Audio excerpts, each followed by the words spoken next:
তো বন্ধুরা আবার চলে আসলাম নতুন একটা রেসিপি নিয়ে, এগ ভেজিটেবল চপ। আমরা কোথাও ঘুরতে গেলে বাইরে তেলে ভাজার দোকান থেকে এটা কিনে খাই, আর তো খুব ভালো লাগে। তোমাদের কেমন লাগে কমেন্টে জানিও। এতে থাকা সাধারণ উপকরণ দিয়েই খুব সহজে এটা বানিয়ে নিতে পারবেন। তো দেখে নেই আমি এটা কিভাবে বানালাম। প্রথমে আমি উনানে কড়াই বসিয়ে তেল দিয়ে, তেলটা গরম হলে তাতে পেঁয়াজ কুচি দিয়ে দিলাম, দিয়ে ভালোভাবে নাড়াচাড়া করে আদা রসুন বাটা দিয়ে দিলাম। তারপরে ভালোভাবে নাড়াচাড়া করে একটু লবণ গুঁড়ো, হলুদ গুঁড়ো, জিরা গুঁড়ো, লঙ্কা গুঁড়ো সমস্ত মশলা দিয়ে আমি ভালোভাবে মশলাটা কষে নেব।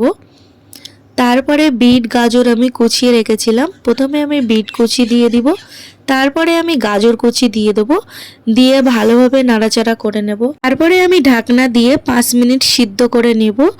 এতে আমি কোনো পানি ব্যবহার করিনি, কারণ সবজি দিয়ে যা পানি বার হবে তাতেই আমার সবজি সিদ্ধ হয়ে যাবে। তারপরে আমি সবজিটা চেক করে নেব কতটা সিদ্ধ হয়েছে। কিছুটা সিদ্ধ হয়ে আসলে আমি ধনিয়া পাতা কুচিটা দিয়ে দিব, যেটা আমি আলাদাভাবে কুচে ধুয়ে রেখেছিলাম। আর মাঝখানে আমি 3টে আলু সিদ্ধ করে রেখেছিলাম, সেগুলোই খোলা ছাড়িয়ে গ্রেট করে নেব। এভাবেই আলু আমি দিব, যাতে আলুটা সবজির সঙ্গে ভালোভাবে মিশে যায়।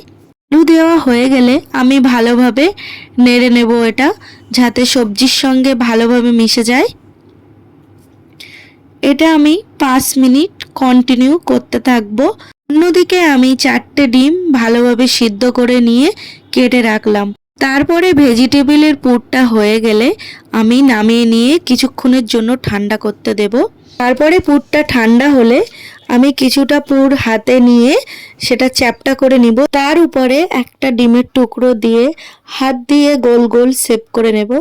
তোমরা যে যেমন পারো ইচ্ছা শেপ দিতে পারো। আর ডিমটা না দিলে সেটা ভেজিটেবল চপ হয়ে যায়, সেটাও বানাতে পারো।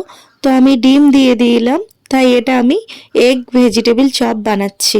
চপ বানানো হয়ে গেলে অন্য বাটিতে আমি কর্নফ্লাওয়ার আর কিছুটা ময়দা লবণ দিয়ে ভালোভাবে গুলে নিয়েছি। বাড়িতে টোস্ট ছিল, সেটা আমি গুঁড়ো করে নিয়েছি। তারপরে একটা ভেজিটেবলের পুর আমি টোস্টের গুঁড়োয় দিয়ে আবার কর্নফ্লাওয়ারের ব্যাটারে আমি দিয়ে দিব। তারপর আবার টোস্টের গুঁড়োয় দিয়ে ডবল কোট করে নেব। অন্যদিকে উনানে কড়াই বসিয়ে কড়াইটা গরম হলে আমি তেল দিয়ে দিব ভাজার জন্য। আর তেলটা আমি পুরোপুরি গরম করে নেব, যাতে চপটা দিলে ভেঙে না যায়। তো এক এক করে সবগুলো চপ দিয়ে আমি ভালোভাবে এটাকে ভেজে নিব। এক পিঠ ভাজা হয়ে গেলে আর এক পিঠ আমি উল্টিয়ে দেব খুন্তির সাহায্যে।